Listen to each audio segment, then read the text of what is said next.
Ang Ginoo atong magbalantay. Ang Ginoo mao ang akong magbalantay, ug walay nakulang kanako. Gipapahulay niya ako sa mga lunhawng sibsibanan, o gitultulan niya ako sa tin-aw nga katubigan.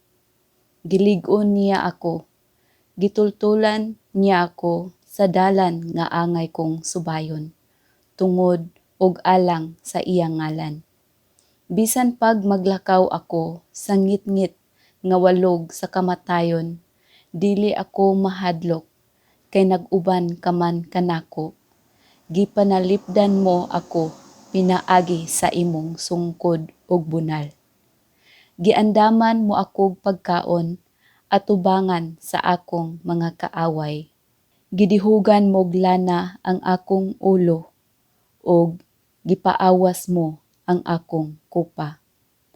Ang imong kaayo ug gugma mag-uban kanako sa tibuok kong kinabuhi, ug magpuyo ako sa balay sa Ginoo hangtod sa kahangturan.